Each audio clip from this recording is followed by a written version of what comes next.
Hello ladies and gentlemen, my name's Shadowwraith and today we're going to be talking about the top 5 evil units in Middle-earth strategy battle games. So unlike the hero ones, this is basically any warriors you can bring. Okay, so quickly starting off, we're going to jump to the number 5 slot, and I have chosen, because this is a personal list, so not everyone's going to agree, but some of you might. If you don't agree, please let me know, or anything you think I've missed, please drop it down in the comments. I'd love to hear about it. Anyway, my number 5 slot goes to Uruk-hai Warriors. Okay, some people think they're quite expensive. I don't. 9 points is okay. I mean, 10 points with a shield. But they're defense 6, okay, with a shield. They can have access to pikes, which is really good, because not many things get pikes, so you can fight pretty much with 3 models.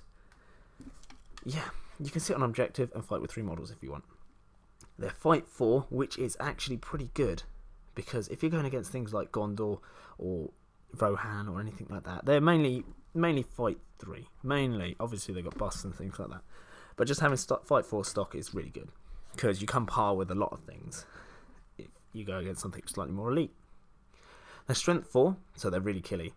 They can kill stuff quite nicely, unlike the strength 3 of most other models. Defense 5 or 6, as I said. 1 attack each, obviously, because it's a warrior. 1 wound. Courage 3. Courage is a... See, I don't agree with the courage in this game. I don't know why an Uruk-hai is courage 3. Because they're, like, pretty much the elite. Yeah, I think they should be maybe 1 higher. 1 higher. Because Uruk-hai are the bee's knees, like, just saying. Anyway, that's my little rant over. So, with these guys, yeah, you can play them in loads of different ways. Now, I'm gonna group in with the Uruk-hai Scout here, because you can play them with the Scouts. So it's the same stat line, they're just slightly lower defense. So, but they can have bows. Okay, and the Uruk-hai Warriors, you can make them tanky, so sword and board, bring them up to defense 6, or you can give them a pike, so you get more attacks in. So if you need to defend positions or hold positions, that's the way to do it. And then they can have one of the best ranged weapons in the game, which is the crossbow. It's a strength 4 ranged weapon. Yeah, you can't move when you've got it, but once you get into position, it's not so much the damage they do, it's the area and the denial they can do. So I'm not going to run, say, my knights in range of Uruk-hai crossbows, just because I keep thinking I'm going to lose some knights, and it's not worth it. I'll go a different route. I'll try and find different routes. So you can deny parts of the board just by having a couple of these crossbows on it. That's how I would play them anyway. How I've seen other people play them. Okay, now to the number 4 slot. It goes to the Corsair Reaver. Now, for 9 points, again, you can't upgrade these guys at all. They've got 2 swords, so that's all they got.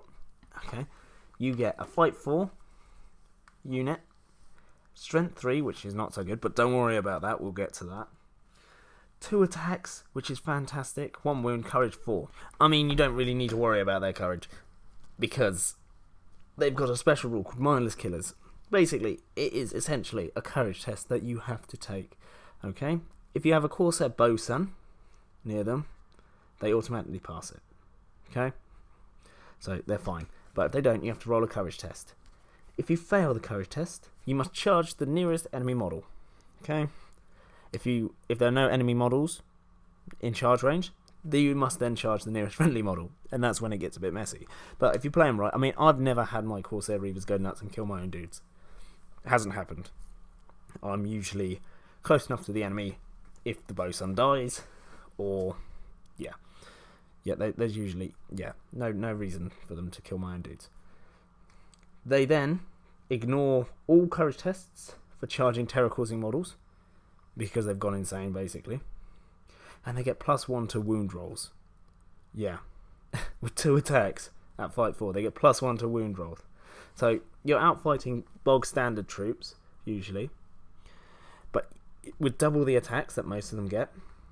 And then, on top of that, you're +1 to wound. So it's like you've got a 2-handed weapon with Burley, but they're nuts. And then with the Corsair army bonus, if that enemy model is trapped, you're +2 to wound them. You're killing most things on like 3s.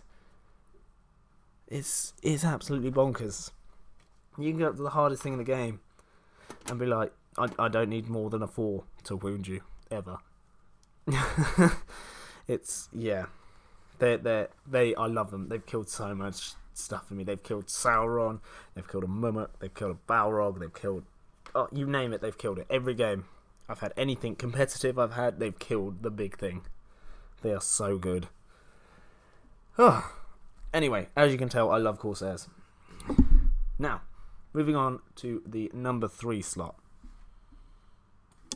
Right, I had to include this model in this list just because I played it the other day and it really hurt me, and it was so good and it was so funny. Okay, it's got warriors on it, so, but it is a hero as well. Yeah. Anyway, it is the great beast of Gorgoroth. Okay? Now, bear with me. The reason this thing is so good is because it's 150 points, which I think is quite cheap for what you get. Because, you get 9 Orc warriors with armour on it, and Orc bows. And it's included in the points cost. And you get an Orc commander that has 2 might, 1 will, 1 fate. Yeah. I think that's a pretty good deal. The reason this model is so good is because it's got the trample ability. So, when a great beast tramples, it will inflict 2 strength 6 hits. It's got a movement of 8, which isn't amazing, but I have seen this thing plough through my own lines and other people's lines. Elves, who I saw it play against, I don't play elves that much, but the person who was playing elves just absolutely lost so many models to this thing. He couldn't stop it. He'd chuck guys into it, which is fine. That's the only way you could really stop it. But when he didn't, he lost a good 9 models. And elves are quite expensive. So yeah. On top of that, it's a battle platform. So anything in your Howdah does not count towards your bow limit for Mordor. They're only Mordor bows, but they're still handy. You never know. They can get a wound off. But for 150 points, you get all of that. And the model is gorgeous. Yeah, I'd definitely recommend that model. Bring it, try it out. It's so good. And if you don't like it, never mind. It's an awesome looking model. Yeah, that's what I've got to say about the Beast of Gorgoroth. Now, moving on to my number 2. We have the Morgul Raider. Okay, I love any kind of impact hit, trample hit, anything like that, because if you're playing evil, most of the good guys are going to outfight you. So we'll just skip all that rubbish and do an impact hit on you and hopefully kill you that way. With the Morgul Raider, there's 17 points, which is, it is quite expensive. Well, I don't know. It's not that bad. 10 points for the camel, basically. Which, less than that, 9. 9 points for the camel. I'll take that. So, with these guys, they are Fight 3, Strength 4, which is really good. Strength 4 is always good, because you can give them War Spears. So the +1 to wound if they charge. Strength 4, yes, all the way. Defense 5, which is respectable. 1 attack each, but 2 if you charge, obviously, for cavalry bonus. And the downside to this army is Courage 2. Ugh. I don't know why it's Courage 2. Anyway. Now, with the War Camel, basically, they're movement 10, so you've got cavalry. But, there's no restrictions to how you can charge with these guys. And whenever you charge into combat, the camel will inflict 1 strength 4 hit on an enemy model. So, most of the time you'll need 5s to kill him. But if you roll a 5, you kill that model. And then you can continue to make another charge. And if you kill that model, you can continue to make another charge. And you can just keep ploughing through the enemy like that. If you charge into cavalry, the rider and the mount take a hit. Now, my big strategy for killing big heroes is chuck a camel into them if they're mounted. It works so well.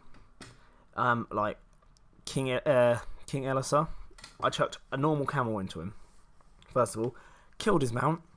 He dismounted. He didn't roll a 1. He rolled a 3 or something. but that means he can't do anything for the rest of that turn.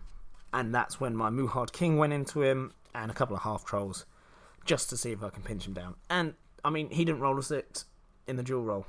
And, yeah, I pummeled him. It was... yeah. Just don't underestimate impact hits.